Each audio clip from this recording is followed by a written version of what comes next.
So I'm here with Jackie from Jackery Rottweilers. She's here in Kent, and we're going to have a chat about breeding, what you should be looking for when you're looking to get a puppy and things like that. So hopefully you'll find this really interesting. Thanks for having me, Jackie. You're welcome. And thank you, Rolo, for taking part. Do you want to start by telling us a little bit about your background with the Rottweilers and how long you've been doing it for? Yeah, so Gary and I brought our first Rottweiler back in probably very early 2000s or late 90s, can't remember now. A while. A while ago, from a breeder in Biggin Hill. We did what I tell everybody not to do, which was go to the free ads and just see what was there. And yeah, so we had her. She was a beautiful dog, Maddie. We took her. We moved to Germany with her, so we've been out in Germany for a few years with her. Came back, and then when we came back, we moved back to our house here, and we lost her around Christmas time. I can't even remember what year now, but back in the early 2000s and probably 2012, 11, 12. And yeah, she was coming up 11 years old, and then started to do my research and look into breeders a little bit more in Kent when we come across Tina Osborne and Bianco Rottweilers, and that's where it all really began. And you do a bit of showing as well, don't you, with your dogs? Yeah, so both Gary and I show, and Gary also judges the breed.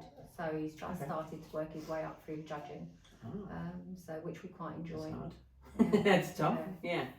So, first of all, what do you think makes a good breeder? Like, what should people be looking for when they're looking for a breeder?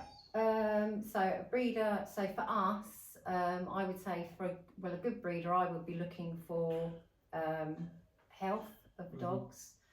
When we look at health, we look at the parents and we also look at the grandparents. Type,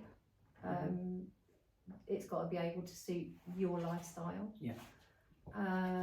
Temperament is, especially with this breed, is absolutely huge. And a breeder that's willing to give you quite easily all that information without you having to keep asking. But it's doing your research really. And where can, so obviously I know that each breeder's got different health tests, some more than others. Yeah. Where can people find out this information? Because a lot of people will know, oh yeah, hip scores, that's quite a well-known one, but have no idea what score they're looking for. Okay. So how do they find out for their particular breed what they need to be looking for? So I would always say go to your breed clubs. Each breed has breed clubs. With the Rottweilers, there are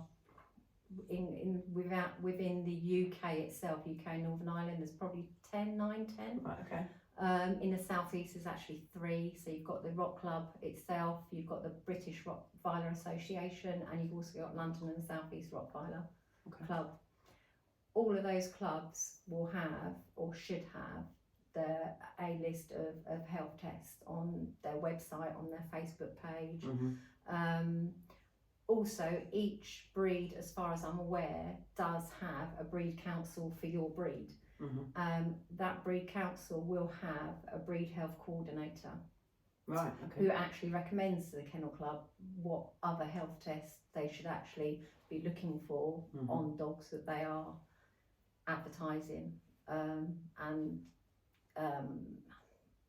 when you go into the Kennel Club, they will have a minimal health test list, and it is the breed health coordinators that can advise them to add the health tests. I think recently we've had JLPP added, we've had length added, and we've also had MRD for the eyes added to the health test, so that when you go to the Kennel Club website, it will now include those in their list of health checks for the Rottweiler. And does it explain, do the breed clubs, is there information that people can look up that explains what they stand for, what part of the body that's talking about, and things like that? So I've had a quick look today, and on the Rottweiler Club website, there is a full list of health tests, what the diseases are Mhm. and what you should be looking for ideally when you're looking at those scores.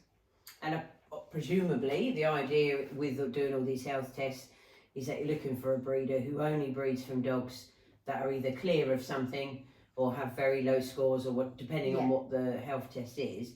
And the idea being that eventually you may be able to eradicate a disease, a problem within a breeder dog. Absolutely. If everybody followed the structure. Yeah, with the Rottweilers again, the length, the NAD, the JLPP are all diseases that you will either have affected, which is really not good, and they should never ever be bred from if they are, because with some of those diseases they will die a very early death. Right. And it saves people some heartache. Yeah, absolutely. Yeah. So if there is a carrier, that carrier must always be put to a clear. Ideally you want a clear, but we have a carrier. We didn't know at the time that the dog we were using was a carrier, because it was a disease that was more in Europe than it was in the UK, but where we are now using more European dogs, that disease has now come into the UK. Yeah. So it's always changing. Yeah, it is constantly changing. And your breed clubs and your breed health coordinator will probably be more informed than the kennel club itself, because they are breed specific. Yeah. Yeah, they're concentrating on one, whereas the kennel club is trying to deal with hundreds and hundreds. Yeah, absolutely.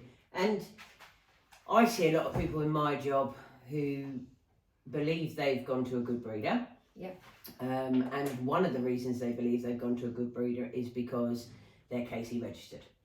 Okay. So obviously I know the answer to this, but it'd be great to hear it from yourself. What really is a KC registration piece of paper?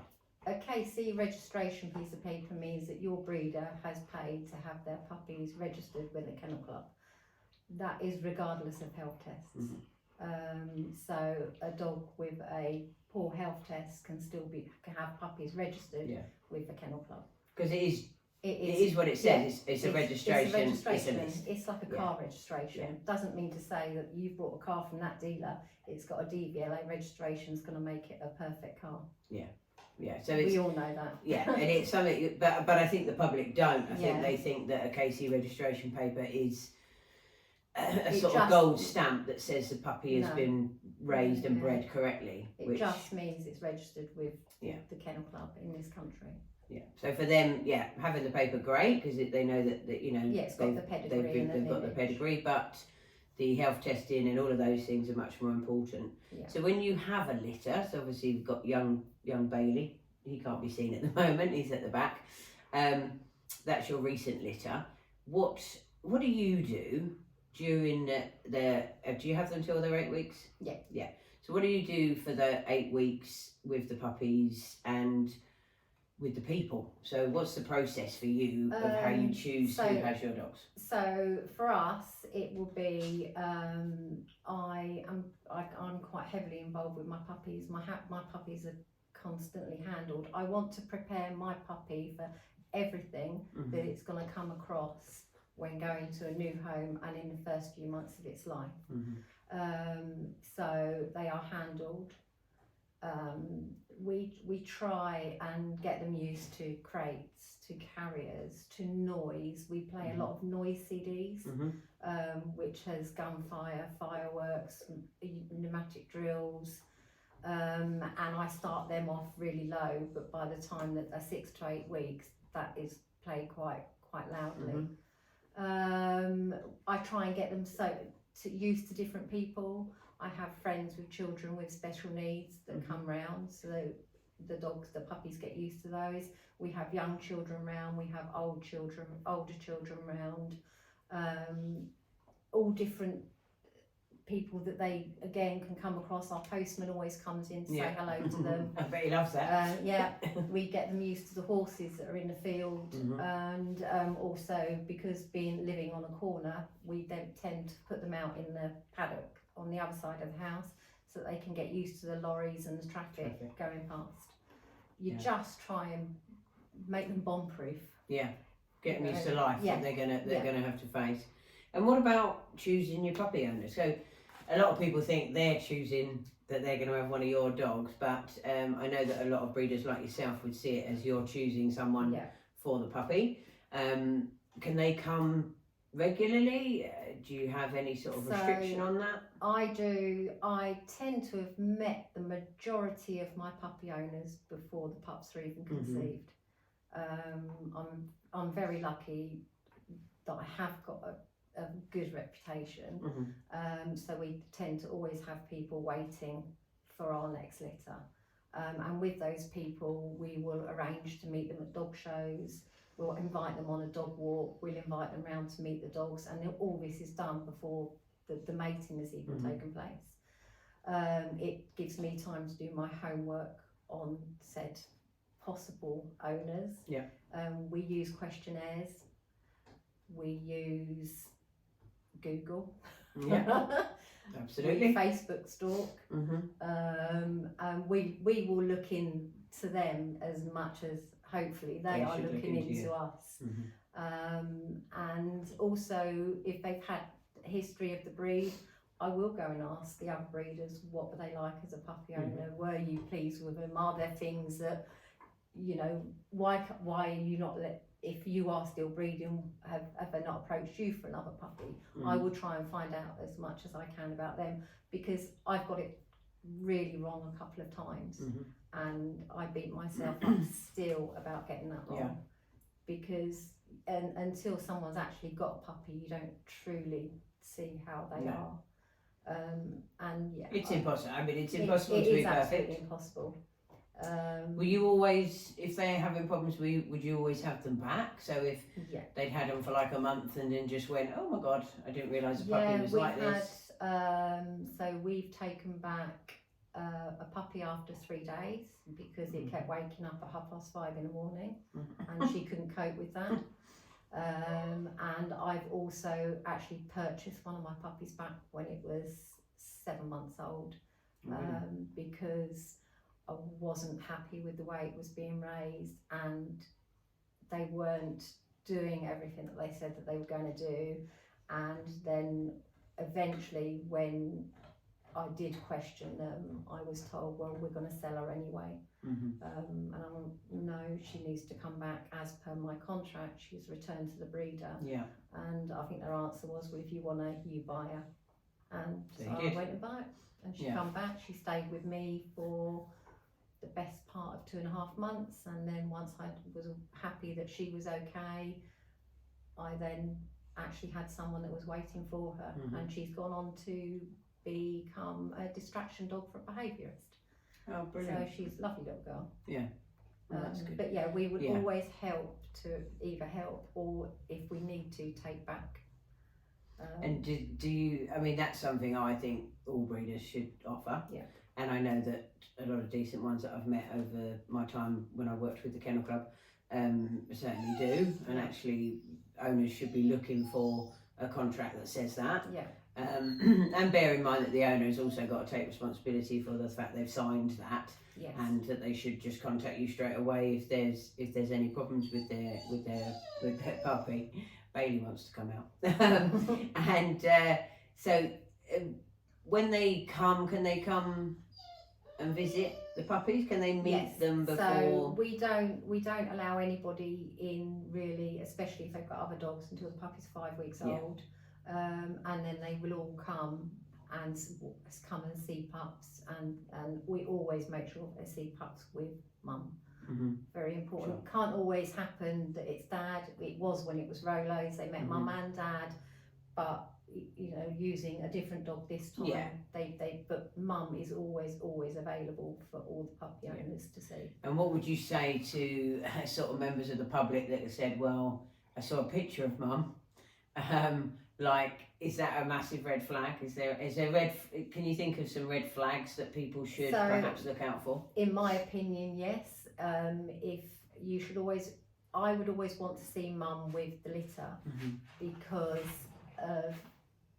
there are people out there that you may feel that you're getting a puppy from this said dog, and you don't meet this said dog when you go and see the puppies, and they've actually come from a different bitch. Yeah.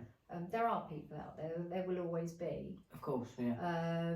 So to me, I would always, if I can't meet mum, to me, I that's a major red flag. I would like to see pictures of dads and all dad's health tests. Yeah. Again, if I can't see those, why can't I see those? And I don't take people's words for health tests. I want to see copies of those health tests. Yeah, absolutely. I agree with you. We would always encourage people who've not bought a dog before that, you should be seeing all of that paperwork. You should be able to ask any question. Yeah. Obviously, they should have done their research on whether or not the breed suits them. That's kind of a different conversation. But absolutely checking out the breeder, checking out. I mean, I meet a lot. Obviously, I worked in rescue as well, so I've sort of been two ends of the spectrum. And hello, fella. And one of the things that people often say to me in the training world when I go and do a one-to-one, a private job. Well, I went and it wasn't a great situation that the puppy was in, and I rescued it by buying it. And it's kind of like, I kind of get where the heart tells you to get that puppy out of there, but I don't know how you feel. Real good message is to not fund that dog having to have more. The more that the public put feel money sorry into and give the money to them, the more they're going to breed. And it's a vicious circle. Yeah, ours are always bred. They're actually bred in that. They're born in that room, and they stay in that is where they live. And until they go to their new homes. So again, all of ours are always raised in the home as pet dogs. Yeah, which is great because it's great because that's what that's what they're going to do. Yeah, they're going to walk into a house and it's. When we breed, we breed for. Ours are all raised and bred for pets. Yeah. If there's a nice enough one that we can take in the ring, that's a bonus, an absolute bonus. But first and foremost, all our dogs are pets, as you can. As you love his snuggles, don't you? Doofus dog. Put your face to the camera, Roland. I'm sure people would rather see this gorgeous face. Yes, he just likes leaning and scratching. Leaning and scratching. Typical Rotty. How old is he? He's 8. Oh. So he's the eldest now. Oh. Amber is 5. She'll be 6 this year, and Bailey is 4 months. Yeah. And Bailey's a love. Yeah, Bailey comes to classes and just likes to have a kip in between exercises, doesn't he? Yeah, they've got a very, very nice temperament, which is lovely. So I don't think there's anything we've missed, hopefully. So hopefully it's been useful for trainers that are watching this to learn a little bit more about what you should be advising people if they actually come to us. A lot of trainers would quite happily have chats with people about what breed suits them with their lifestyle and how to search out a good breeder. But I think what we can take from this is definitely go to breed clubs, which I suspect a lot of the public are not aware of, because they're just focusing solely on that breed and they're trying to do the best. There are some sites that are better than others. So I would never, even though we did buy our first out of the paper, I would now always recommend Champ Dogs because Champ Dogs verify health checks and they will not advertise a litter if health checks are not good enough. And again, most breeds will have a breed specific page. We have rottweilerbreeders.com, and again, Sarah, who runs that, is very hot on checking and verifying all health tests. Yeah, which is what you want. Yeah.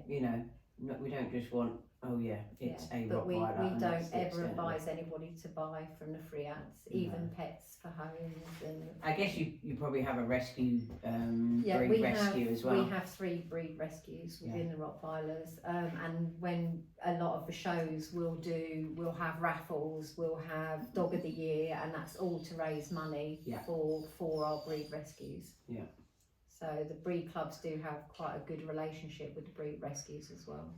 I mean, working in rescue, it's very rare to see, I found anyway, to see real pedigree dogs coming in does tend to be the dog bred down the road, and the mixes and stuff. And thankfully that's because breeders will take them back and take responsibility for their breeds, which I think is something that people should know. But obviously if you're looking for a specific breed and you're willing to rescue and you think you've got enough experience, then obviously checking out rescues as well is a really good idea. Every dog deserves a home, don't they, Rolo? What do you think? Good kiss. Go do a kiss. No? Kiss. Go on. Do a kiss. Can you give me a kiss? Thank you very much. Thank you.